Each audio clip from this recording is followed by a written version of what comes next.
Welcome back to my channel. This is Coin Nomad. 안녕하세요, 코인 노마드입니다.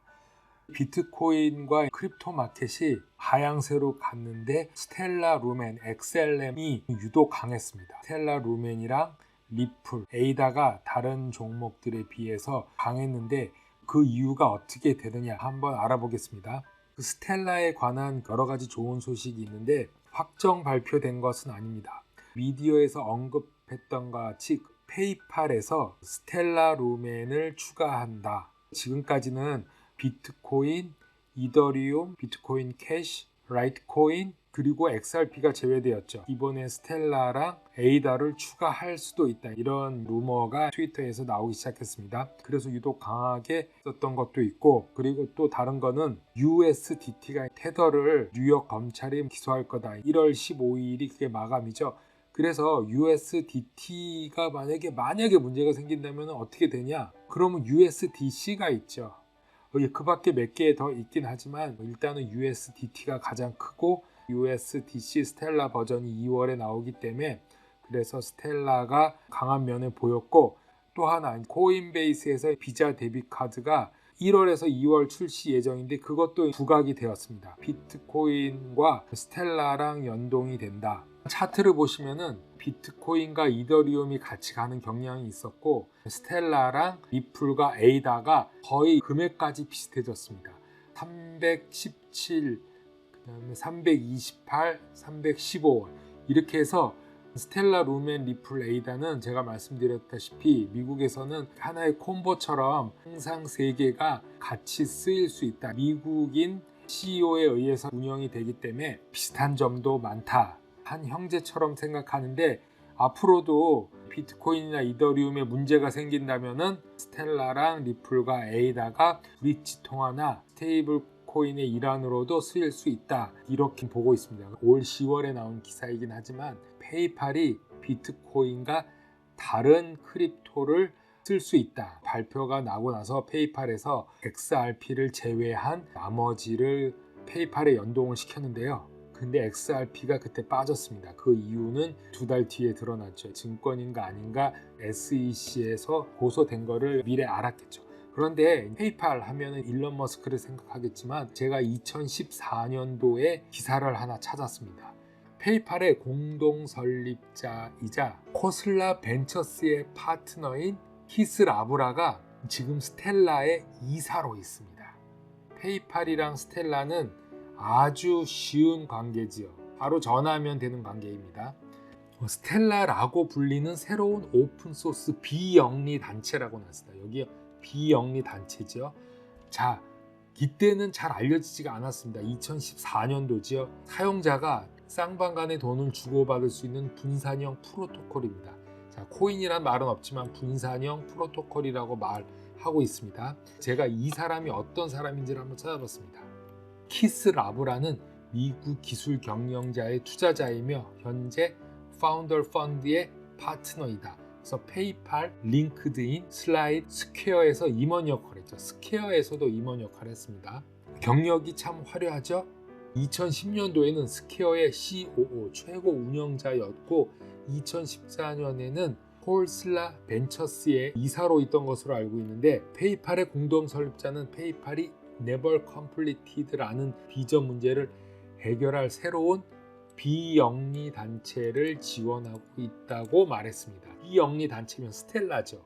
페이팔은 2014년도부터 스텔라를 지원하고 있었습니다. 여기에 2014년 7월 31일 날짜 비즈니스 인사이드에 나와 있는 것입니다. 그래서 사람들이 페이팔과 스텔라의 관계를 잘 몰랐는데 찾아보니까 이렇게 나오더라. 만약에 비트코인이 더 떨어진다고 해도 스텔라는 떨어졌다 다시 올라갈 확률이 높다. 저는 그렇게 생각합니다. 만약에 하락장을 3만 불로 보지만 만약에 1월 15일 날 진짜 테더 문제를 다시 거론해서 비트코인도 또 크립토 마켓이 또 한번 저점으로 갈 수 있다.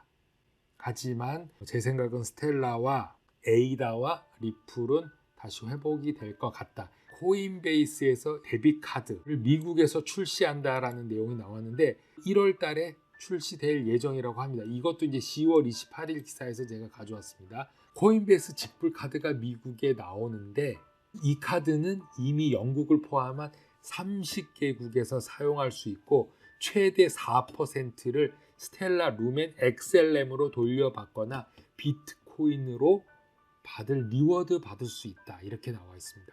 그리고 코인베이스 카드는 은행 계좌가 필요 없고 코인베이스 계정에서 직접 페이하면 됩니다.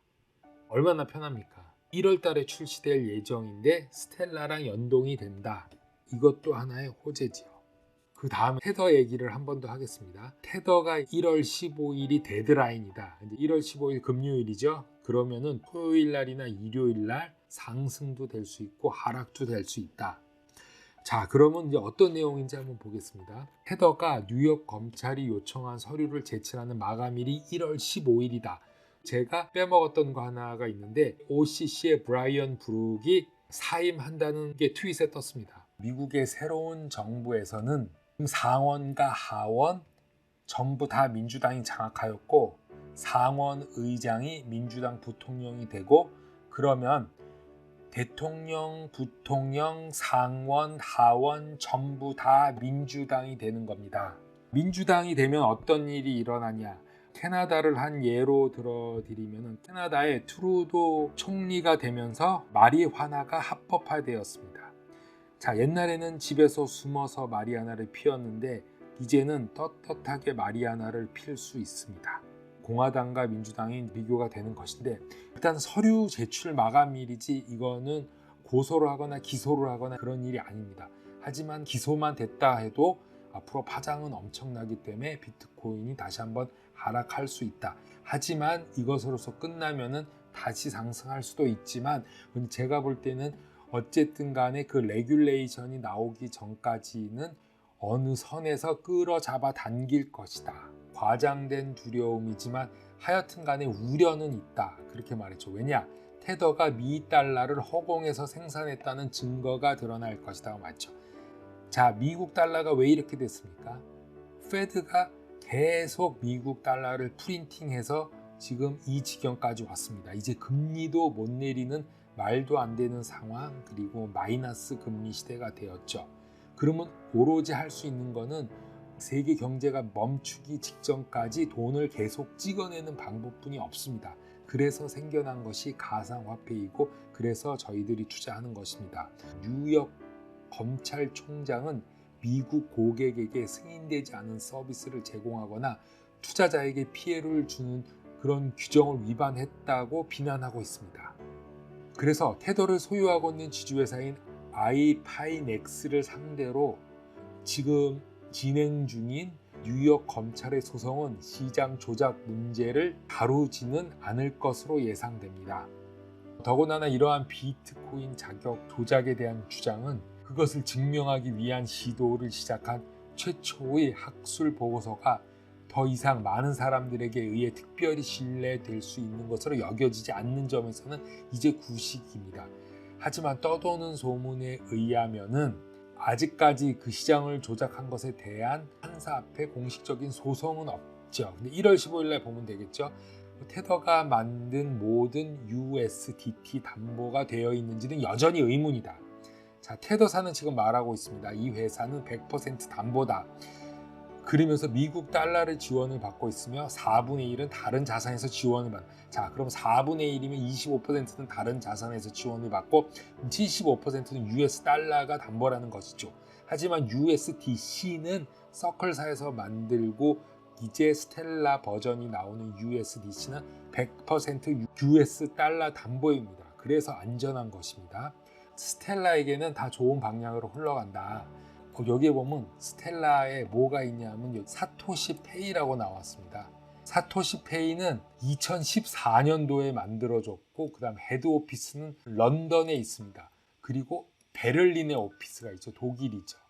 사토시 페이를 기억해 주시고, 자, 여기 보면 사토시 페이 to become first user of German이라고 나왔습니다. German, 독일이죠. 유로 스테이블 코인. 제가 저번에 이 기사 말고 다른 기사로 갔을 때는 어떻게 됐냐, 독일 은행에서 스테이블 코인을 만들기로 했다. 그 말은 유로 전체가 같이 쓴다는 말이 되겠죠. 이름도 유로비입니다. 어떻게 나올지는 모르겠는데 지금 불려지는 이름은 유로비. 그래서 이게 다 연관이 돼 있다. 자, 여기 나옵니다. 유로 스테이블 코인, 즉 유로비라는 것이죠. 렌치도 출시됐는데 온 스텔라 네트워크 위에서 유로비라는 코인이 가동됩니다. 유럽에서 가장 오래된 뱅크. 그래서 여기도 이렇게 나오고 있습니다. 모든 스테이블 코인은 스텔라가 만들고 있다. 자, 여기 보시면 사토시 페이 퍼스트 유저가 된다. German Bank. 아까 얘기했던 독일 은행이죠. 스테이블 코인을 만들어 주는 거죠. 스테이블 코인은 그냥 나온 것이 아닙니다. 옛날 로마 시대 때부터 스테이블 코인이라는 개념이 있었고, 그래서 여기까지 나온 건데, 그럼 어떤 것이 있냐? 자, 테더가 있습니다. USDT. 2015년 2월부터 출시가 되었죠. TrueUSD, TUSD라고 불리는 스테이블 코인도 있습니다.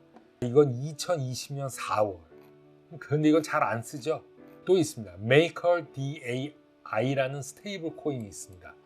다 US 달러랑 연동되고 있습니다. 우리가 잘 아는 서클사에서 만든 USDC, USD 코인이라는 게 있습니다. 자, 여기는 보면 센터 컨소시엄이라고 나와 있죠. 이게 코인베이스랑 서클사가 만든 거죠. 이 코인을 가지고 스텔라 버전으로 또 출시가 되는 겁니다. 요번에 팍소스는 아시죠? 팍소스는 페이팔에서 취급되는 팍소스 스테이블 코인, 팍소스 스탠다드 토큰, PAT. 팍소스에서 제공한 거죠. 같이 페이팔이랑 연동되었다. 팍소스 토큰은 지금 많이 쓰이고 있습니다. 비트쉐어스라는 스테이블 코인이 있습니다. EOS.io, EOSDT라는 게 있습니다. EOS 블록체인에서 쓰인다고 하는데 이것도 많이 쓰이지는 않죠. 기타 등등 이제 여러 가지가 있는데 스테이블 코인은 여기까지 하고요. 그러면 다음 시간에 뵙겠습니다.